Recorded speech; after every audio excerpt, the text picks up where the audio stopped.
بسم اللہ الرحمن الرحیم۔ آج کے لیکچر میں ہم قرآن کریم کے چوتھے پارے کے مضامین کا خلاصہ پیش کریں گے۔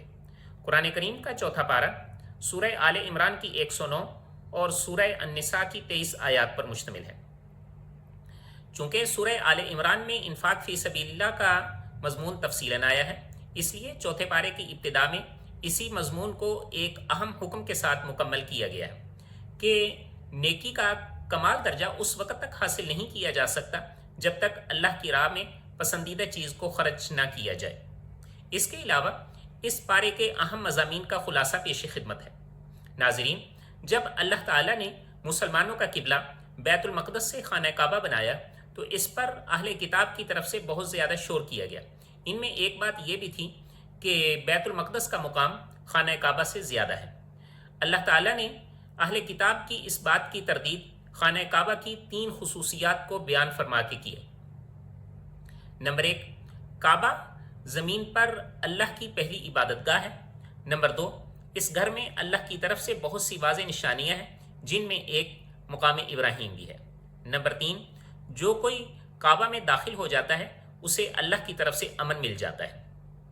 مسلمانوں کو حکم دیا کہ اللہ سے اس طرح ڈریں جس طرح اسے ڈرنے کا حق ہے، اور اللہ کی رسی یعنی قرآن کو مضبوطی سے تھامے رکھیں اور گروہوں میں تقسیم نہ ہوں۔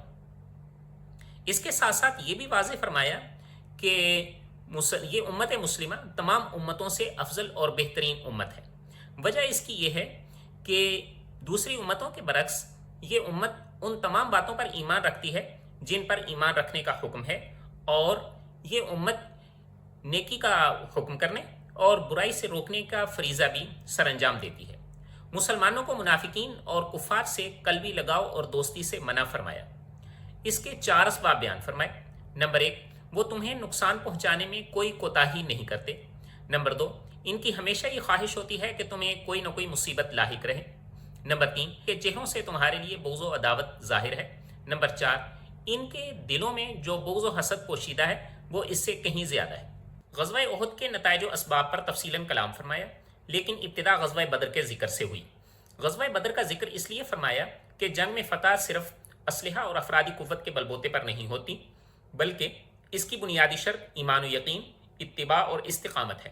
پھر غزوہ احد میں شکست کے اسباب و حکمتیں بیان فرمائیں، کوتاہیوں پر تنبیہ کی، استقامت و بہادری پر تعریف بھی کی، آئندہ کے لیے ہدایات بھی دیں، اور آخر میں جو کوتاہیاں سرزد ہوئی تھیں ان پہ نہ صرف اللہ تعالیٰ نے خود درگزر فرمایا بلکہ رسول اللہ صلی اللہ علیہ وآلہ وسلم سے بھی ایسا رویہ اختیار کرنے کا حکم فرمایا جس سے صحابہ کرام کی دلجوئی ہو۔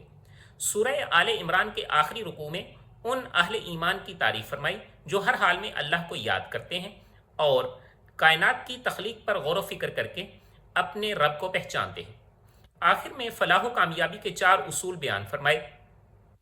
وہ اصول یہ ہیں: صبر یعنی دین پر جمے رہنا اور مشکلات و مصائب پر دل چھوٹا نہ کرنا، مصابرہ یعنی دشمن کے مقابلے میں استقامت و بہادری کا مظاہرہ کرنا، مرابطہ یعنی دشمنوں کے مقابلے کے لیے اپنے آپ کو تیار رکھنا، تقوی یعنی ہر حال اور ہر جگہ اللہ سے ڈرتے رہنا۔ اسی کے ساتھ سورہ آل عمران اپنے اختتام کو پہنچی۔ ناظرین، اگلی صورت میں چونکہ بہت سارے ایسے احکامات ہیں جن کا تعلق خواتین سے ہے، اس لیے اس صورت کا نام سورہ النساء ہے۔ اس سورہ کی کل 176 آیات ہیں جن میں سے 23 آیات چوتھے پارے میں آئی ہیں۔ ان 23 آیات میں جو مضامین آئے ہیں ان کا خلاصہ یہ ہے: یتیموں کے اموال کی مکمل حفاظت کی جائے اور اس میں کسی قسم کا ناجائز تصرف اور خیانت نہ کی جائے۔ ایک وقت میں 4 عورتوں سے شادی کی اجازت ہے بشرطے کہ خاوند حقوق کا خیال رکھے اور انصاف کرے، اور اگر ایسا نہ ہو سکے تو پھر ایک ہی بیوی پر اکتفا کیا جائے۔ سورہ النساء کے دوسرے رکوع میں تقسیم وراثت کے اصول اور مختلف رشتہ داروں کے حصوں کو بیان کیا گیا۔ چوتھے پارے کی آخری آیت میں ایسے 13 رشتوں کا ذکر کیا گیا جن سے نکاح نہیں کیا جا سکتا۔ اسی کے ساتھ چوتھا پارہ اپنے اختتام کو پہنچا۔